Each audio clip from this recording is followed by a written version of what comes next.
Ako indirimbo mwumvaga mukiri abana nizi abantu amuzabumvaga iyo ndirimbo ukiri umwana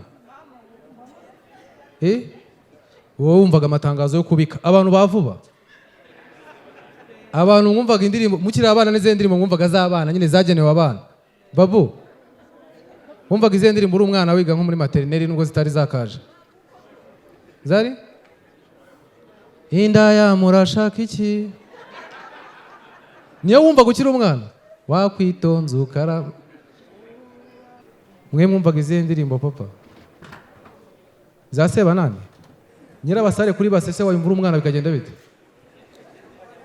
niyo mwumvaga mukiri abana none Peace asigaye afite uturirimbo turirimba na kaye Peace we indirimbo ukunda muzabana n'iyi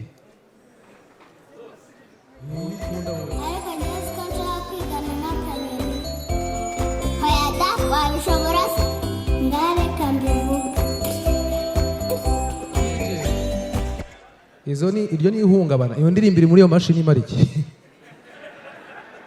no dore ikintu ngenga ira Peace abana biga muri materineri uririmbisha nk'imbata agiye kurahura yambaye bote ibyo bintu barabyumva umwana w'iki gihe azi bote n'imbata barabisobanura mu cyongereza ubwo uririmba ngo iki imbata agiye kurahura yambaye bote mu cyongereza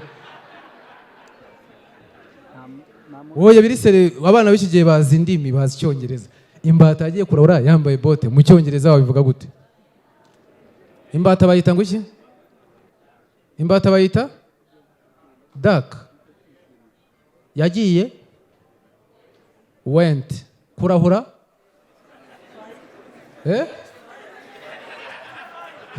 catch fire yambaye bote wearing okay mubiririmbe twombe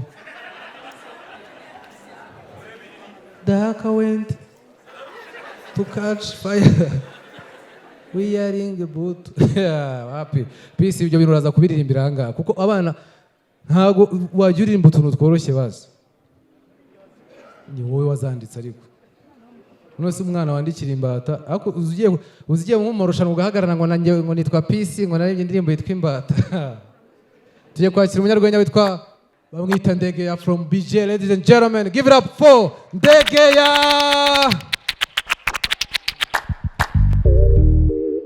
Mauro umeze neza? So nitwa Ndegeya Eric, haba kuri ID no kuri social media murazi ko zabaye CV. So niyo mazina yanje. No musi tugiye kuganira ku tuntu tw'abantu basirimutse nanje biriko biraza. Ariko twambaye ibirato tugeze muri segondere. Nigeze kuva ruguru nja i Bujumbura. Ngiye kuraba anko nkuko wova mu ntara uza muri Kigali. Ngezeyo nsanga bo barasirimutse ku rwego ko umwana wabo ari umushushu abihanigwa ngo umushushu ufatwa nkaho wapfuye ari njya zapfuye. Barabisobanuriye ku buryo numva za ndwara za sida imitezi ushobora kuzandurira mu mushushu. Uwo mushusho rero batitaye wariwe kenshi baba ari umuceri cyangwa inyama zaraye zajya umukozi. Ndabirevye mbona bifuza umukozi ndamubwira ngo wihende uje wenyene ndakumena. Kuko twebwe iwacu nk'abantu bakuriye inyuma yo muji badakize byatari. Saa 10 umwana bafise ikijumbo hano n'ubugari. Batitaye imyaka afise ari no mu mezi. Kuko ni ibintu bigaragara iyo umuntu ariko arasirimuka agenda yiga ibintu bajya mu gatondo cyangwa ukuntu ushobora kuba presentable imbere y'abantu ukuntu bavuga niki ugasanga witwara gisirimu sivyo. Ariko jewe iwacu umwana kumezane abavanga ibere n'ubugari nta mikino. Ikindi abantu basirimutse baturusha iyo nigeze kugenda kuraba tujanye na mama umwana wanko yari yavutse agira gatatu dushitseyo bana twamenyereye umuntu urazuka muramutse umwana ukamukinisha olala umwana ni mwiza ni baba bameze uko. Umukozi baba baramuhaye itegeko rivuga ngo yihenda mukore kwa dakarabye. Hari ukuntu rero ukinisha, abavyeyi barabizi, ukinisha umwana ukamukinisha ugiye kumusoma bagaca bakubita ngo ushaka umwanduzi zo kwara zanye z'abakecuru. Mu gihe jewe ngo kumeza na yanje bampererekanya nk'isorori y'ikigagi. Hariho abakecuru biwacu banjohera baramuzengurukana ngo uyu mwana nise agacagira ngo nise hose.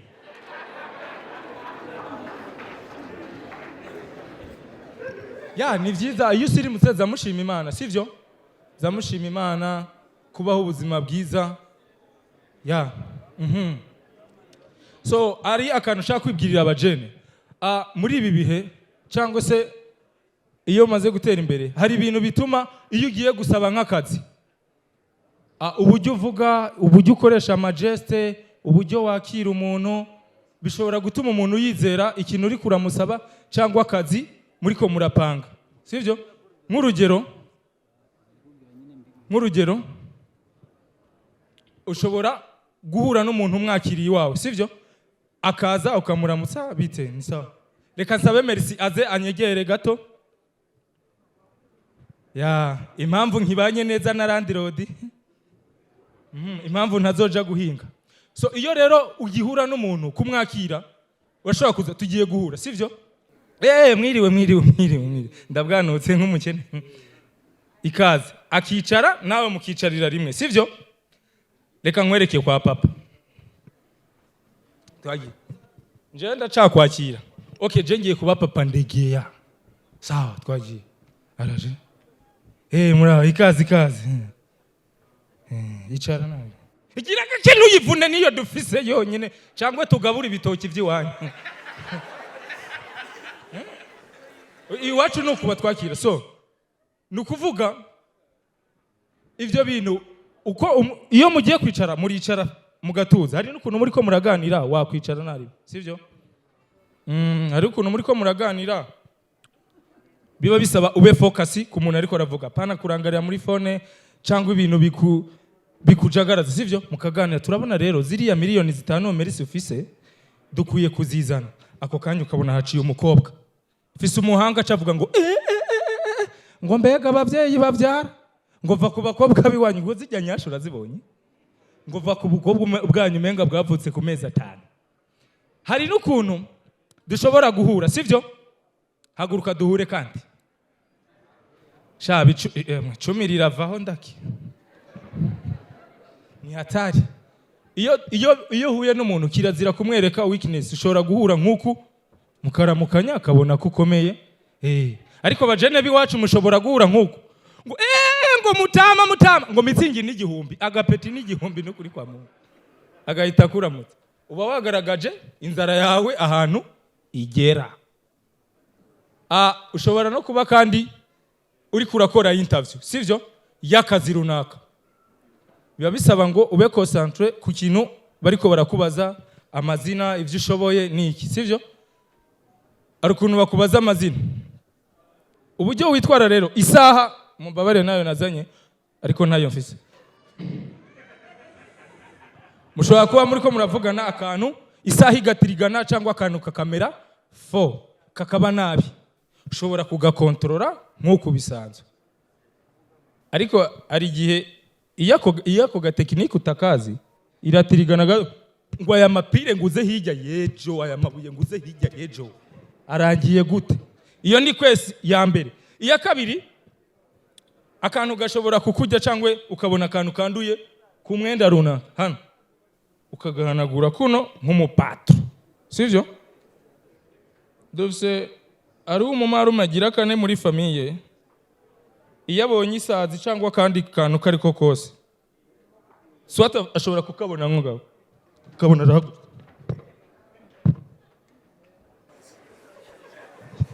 ngo kutanikira kwanyu ngo uyinda mu nkurikije.